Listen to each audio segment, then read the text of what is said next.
જવું છે ઇસ્કોન તરફ. ઇસ્કોન શું છે પ્રભુજી? ઇસ્કોન એક સંસ્થા છે. ઇસ્કોનનું ફૂલ ફોર્મ છે ISKC હોય એનું ફૂલ ફોર્મ છે international society for Krishna consciousness. એને ગુજરાતીમાં કહી શકીએ આપણી ભાષામાં તો આંતરરાષ્ટ્રીય કૃષ્ણ ભાવનામૃત સંઘ એટલે કે ઇસ્કોન. ઇસ્કોનની સંસ્થાની શરૂઆત 1966માં એના સંસ્થાપક આચાર્ય કૃષ્ણ કૃપા મૂર્તિ અભયચરણ ભક્તિ વેદાંત સ્વામી શ્રી પ્રભુપાદજીએ કરી. પ્રભુપાદજી. તો સંસ્થા એટલે શું?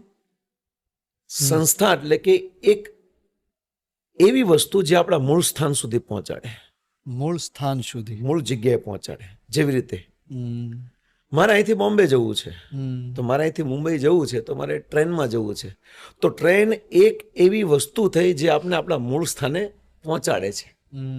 એમ સંસ્થા એક એવી વસ્તુ છે જે વ્યક્તિને આત્માને એની મૂળ જગ્યાએ પહોંચાડે, એના મૂળ સ્થાને પહોંચાડે. એક્ઝેક્ટલી લોકેશન, એક્ઝેક્ટલી લોકેશન, કે આત્માનું સાચું લોકેશન ભગવાનનું ઘર છે. વાહ.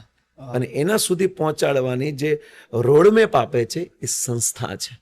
અને સંસ્થા સંપ્રદાય સાથે જોડે છે અને સંપ્રદાય એના મૂળ ગોલ એટલે ભગવાન સાથે જોડે છે.